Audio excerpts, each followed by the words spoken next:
Hello friends, तो NTPC के questions जो पूछे जा रहे हैं, बहुत अच्छे खासे क्वेश्चन पूछे जा रहे हैं जीएस के। हमने सीरीज़ चालू किया हुआ है और हम सारे क्वेश्चंस आपको करवा रहे हैं लगभग। आज जो क्वेश्चंस पूछे गए एनटीपीसी में वो हम देखने वाले हैं कि कौन कौन से एग्ज़ाम्स में आपके पूछे गए क्वेश्चंस और इससे रिलेटेड कौन से क्वेश्चंस बन सकते हैं। ठीक है, वो हम देख लेंगे। तो देखिए, पहला क्वेश्चन इसमें इस तरीके से है कि कनिष्क ने किस धर्म को अपनाया था। ठीक है, तो कनिष्क ने बौद्ध धर्म को अपना लिया था। ठीक है, यानी कुषाण वंश से क्वेश्चन पूछा गया है। अगर आपसे क्वेश्चन ये पूछ दिया जाए कि कुषाण वंश का संस्थापक कौन था, तो कुजुल कड़फिसेस इसका संस्थापक था। कनिष्क इसका बहुत इंपॉर्टेंट शासक था, महत्वपूर्ण शासक था। ठीक है, और इसने 78 ईस्वी में एक शक संवत शुरू किया था। इससे रिलेटेड ये क्वेश्चन बन सकता है। पर्यावरण संरक्षण अधिनियम कब लागू हुआ था? 1986 में लागू हुआ था। 2 क्वेश्चन हो गए। 2030 तक कुल नवीकरणीय ऊर्जा क्षमता कितनी रखी गई है कि उसको हम अचीव करेंगे? तो 500 गीगावाट क्षमता को अचीव करने की, नवीकरणीय रीन्यूएबल एनर्जी को अचीव करने का क्षमता रखा गया है। ठीक है, टारगेट रखा गया है 2030 तक। 105वां संविधान संशोधन किससे रिलेटेड है, ये क्वेश्चन पूछा गया है। तो सामाजिक शैक्षणिक रूप से पिछड़े सामाजिक शैक्षणिक रूप से जो पिछड़े वर्ग हैं उनकी पहचान राज्य के द्वारा की जाएगी, ये व्यवस्था इस संविधान संशोधन में की गई है। इसी तरीके से 104वां संविधान संशोधन क्या है, तो ये ST/SC का जो आरक्षण है लोकसभा विधानसभाओं में, उसको 10 वर्ष के लिए बढ़ाया गया है और एंग्लो इंडियन का आरक्षण खत्म किया है, एंग्लो इंडियन का। ठीक है ना, तो ये 104 से रिलेटेड है और 105वां से रिलेटेड क्या है वो मैंने बता दिया। किस प्रकार की मिट्टी की जल धारण क्षमता सर्वाधिक होती है? देखिए ऑप्शंस में, देखिए चिकनी मिट्टी मेनली इसका आंसर है, लेकिन चिकनी मिट्टी ऑप्शन नहीं था जो कि लड़कों के द्वारा बताया गया। तो देखिए रेगुर मिट्टी था। रेगुर मिट्टी को ही काली मिट्टी कहते हैं। बारिश पड़ने पर ये चिपचिपी हो जाती हैं। ठीक है, कपास की खेती के लिए अत्यधिक उपयुक्त मिट्टी है काली मिट्टी, तो इसी को रेगुर मिट्टी भी कहते हैं। रेगुर मिट्टी ऑप्शन में था, यही इसका आंसर होगा। कांस फिल्म फेस्टिवल कहाँ पर आयोजित होता है? तो ये फ्रांस में आयोजित होता है। परसेंटेज ऑफ जो है पॉवर्टी इन इंडिया इन 2023-24 2023-24 में गरीबी की प्रतिशतता क्या है? तो 4.9% है। तो आर्टिकल 31B से क्वेश्चन था। ये 9वीं अनुसूची में कानूनों की जो रक्षा की जाती है 9वीं अनुसूची में डाल करके, उससे संबंधित था। 2030 तक नवीकरणीय ऊर्जा क्षमता, ये बता दिया मैंने। Article 51 clause A clause G, देखिए 51 रिलेटेड ही है मौलिक कर्तव्य से, यानी क्या एक नागरिकों के कर्तव्य हैं इस देश में रहने के नाते, मौलिक अधिकार नहीं बल्कि मौलिक कर्तव्य। तो इसमें जो है पर्यावरण रक्षा करने की जो नागरिकों के ऊपर कर्तव्य रखी गई है, ये article 51 clause A clause G में है। साइक्लोन वार, ठीक है ना, ये किन देशों के बीच का सैन्य अभ्यास है? वायु सैन्य अभ्यास। तो ये भारत और मिस्र का वायु सैन्य अभ्यास है। डिजर्ट साइक्लोन अगर रहे तो ये इंडिया UAE का संयुक्त सैन्य अभ्यास है। उदारवादी नेता कौन नहीं थे, ये क्वेश्चन है। तो उदारवादी नेता कौन नहीं थे? देखिए उदारवादी नेता नौरोजी थे, दादा भाई नौरोजी, फिरोज शाह मेहता थे, इसी तरीके से गोपाल कृष्ण गोखले थे। ठीक है, और इसमें SN बंगाली थे, सुरेंद्र नाथ बनर्जी थे। लेकिन कौन नहीं थे? तो लाल बाल पाल नहीं थे।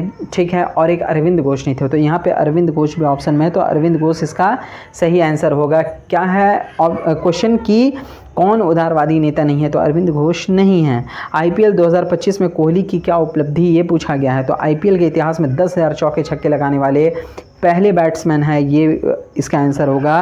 प्रीवी पर्स को कब समाप्त किया गया? जो देसी रियासतों के राजाओं को प्रीवी पर्स मिल रहा था, ये 1971 में समाप्त किया गया 26वें संविधान संशोधन के तहत। इसके तहत जो आर्टिकल निलंबित हुआ वो 291 और 362, आर्टिकल 291 और 362 निलंबित हुआ। ठीक है। 19वां रामनाथ गोयनका पुरस्कार 2025 किसको मिला? तो हिंदी में ये डॉक्टर मृदुलिका झा को मिला। ठीक है। न्यायिक समीक्षा द्वारा किस अधिनियम को असंवैधानिक घोषित किया जा सकता है? देखिए न्यायिक समीक्षा से क्वेश्चन पूछा गया था। इसको जुडिशियल रिव्यू कहते हैं, यानी न्यायालय किसी कानून को जब रिव्यू करती है तो इससे रिलेटेड ये है कि न्यायिक समीक्षा द्वारा किसी अधिनियम को असंवैधानिक घोषित किया जाए तो क्या होता है? तो वो कानून लागू नहीं हो पाता है। इसका आंसर ये होगा। 2025 में कितने एक्सप्रेसवे को पूरा किया जाएगा? तो कुल 11 एक्सप्रेसवे को पूरा किया जाएगा। डेजर्ट नेशनल पार्क कहाँ पर है? डेजर्ट नेशनल पार्क राजस्थान में है।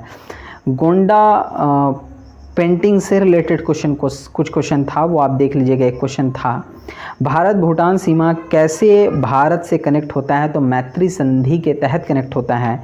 गर्म करने पर क्या होता है, ठीक है ना, तो गर्म करने पर क्या होता है किसी भी सब्सटेंस को, तो उसमें तेज़ी से कंपन होती है। ऑप्शन इससे रिलेटेड था तो कंपन वाला होगा। एक्सपेंशन भी होता है, ठीक है, पदार्थ में, ये भी आंसर हो सकता है। 1299 से 1301 के बीच में दिल्ली सल्तनत का जो है राजा कौन था, शासक कौन था, जब मंगोलों के आक्रमण बहुत ज़्यादा हुए थे। 1299 से 1301 तक, तो इस समय अलाउद्दीन खिलजी का शासन था। 1296 से लेकर के 1316 तक अलाउद्दीन खिलजी का शासन था। जो ये टर्म जो है 1299 से 1301 इसी बीच में पड़ता है। ऑपरेशन ब्रह्मा जो है भूकंप पीड़ित के लिए जो है मदद के लिए इंडिया और किस देश के द्वारा शुरू किया गया, ये एक अभ्यास, ठीक है ना। तो ये एक पहल जो शुरू की गई इंडिया और म्यांमार के बीच में, ठीक है, म्यांमार में जो भूकंप आई उसके बाद।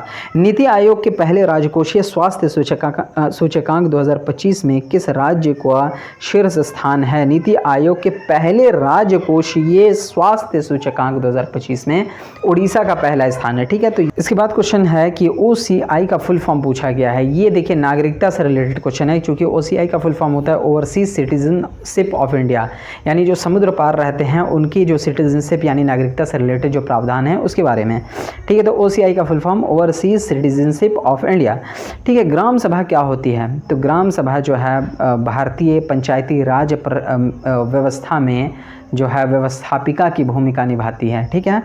तो दिल्ली सल्तनत के वर्तमान CM जो हैं, ठीक है, जो महिला चुनी गई हैं उनका नाम क्या है और किस विधानसभा क्षेत्र से वो चुन कर आती हैं। शालीमार बाग, ठीक है, इसका नाम क्या है, शालीमार बाग से वो चुनकर आती हैं। उनका नाम है रेखा गुप्ता। ये न्यू दिल्ली की 9वीं मुख्यमंत्री हैं। अग्रहार इन गुप्त काल क्या है, गुप्त काल में अग्रहार क्या है, ब्राह्मणों को दी जाने वाली भूमि है। भूमि नियंत्रक अधिकारी से रिलेटेड इसमें क्वेश्चन पूछा गया था, ठीक है, इसी से मिलता जुलता। तो गुप्त काल से रिलेटेड क्वेश्चन पूछा जा रहा है, जैसे पिछले शिफ्ट में भी भोक्ति से पूछा गया था, ये क्या है, तो प्रांत होता है। और भी इसी तरीके से गुप्तकालीन प्रशासनिक व्यवस्था यानी गुप्त पीरियड को आप थोड़ा सा अच्छा से पढ़ लीजिए, इससे क्वेश्चंस बन रहे हैं, ठीक है। भूमि नियंत्रक अधिकारी से रिलेटेड गुप्त काल में पूछा गया था, शायद इसका आंसर अग्रहारिक होगा। वर्तमान इसरो के अध्यक्ष कौन हैं, V नारायणन हैं, और इससे पहले इसरो के अध्यक्ष थे S सोमनाथ, ठीक है। तो V नारायणन अभी करंट में हैं, ठीक है, ये क्वेश्चन रिपीट हो सकता है। CAG कौन है, देखिए CAG से रिलेटेड क्वेश्चन पूछा गया था पिछले जो है शिफ्ट में भी, पिछले दिन भी। तो CAG वर्तमान कौन है, K संजय मूर्ति हैं। CAG से related article controller and editor general इसका फुल फॉर्म होता है, भारत का नियंत्रक और महालेखा परीक्षक। इस रिलेटेड आर्टिकल है 148। 2014 की कौन सी योजना निवेश विनिर्माण स्किल से संबंधित है, 2014 में शुरू की गई, तो मेक इन इंडिया इससे रिलेटेड है। PM वो पहले PM 43 साल के बाद कौन बने हैं जो खाड़ी देश की यात्रा की है, और वो उस देश का नाम क्या है, तो प्रधानमंत्री, वो पहले प्रधानमंत्री 43 साल के बाद 43 ईयर्स बाद, ठीक है। तो वो खाड़ी देश है कुवैत, जिसकी यात्रा प्रधानमंत्री ने की।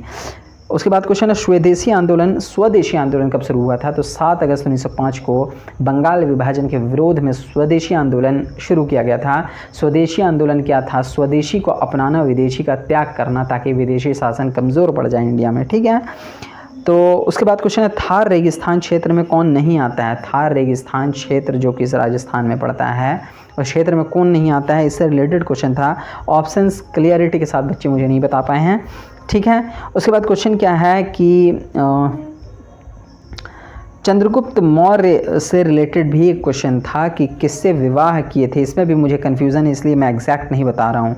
गति शक्ति किस लिए जो है चालू किया गया था, PM गति शक्ति योजना किस लिए चालू किया गया था, तो विश्व स्तरीय जो है इंफ्रास्ट्रक्चर डेवलप करने के लिए इंडिया में, यानी विश्व स्तरीय बुनियादी सुविधा इंडिया में डेवलप हो, बुनियादी ढांचा विकसित हो, इसके लिए शुरू किया गया था। रैम का कार्य क्या है, कंप्यूटर में रैम इंटू से रैंडम एक्सेस मेमोरी, इसका काम क्या है, तो कंप्यूटर में रैम का काम क्या है, जब प्रोसेसिंग होता है, कोई वर्क जो है कंप्यूटर में प्रोसेस होता है, उस समय मेमोरी में जो होल्ड होती हैं चीज़ें वो रैम में ही होल्ड होती हैं, ठीक है।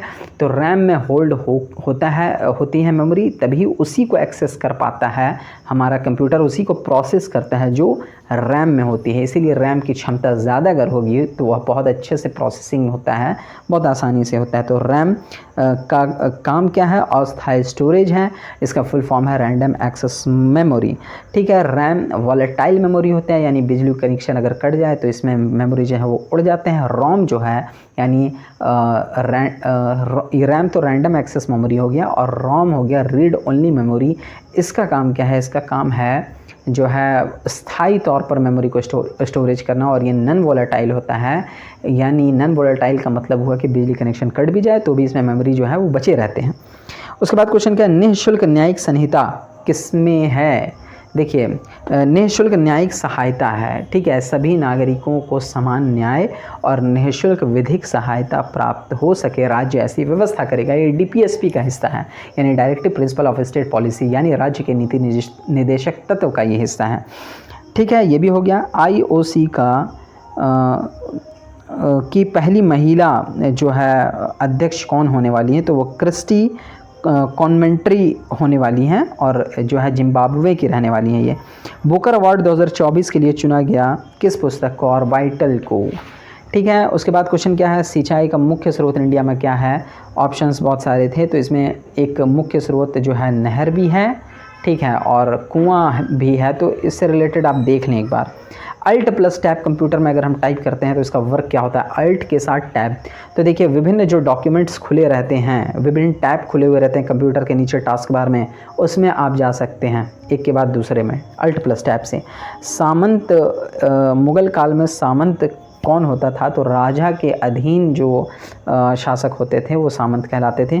तो मेनली मैंने कोशिश किया है इस शिफ्ट के आज के क्वेश्चंस को जो है एक जगह जमा करने की।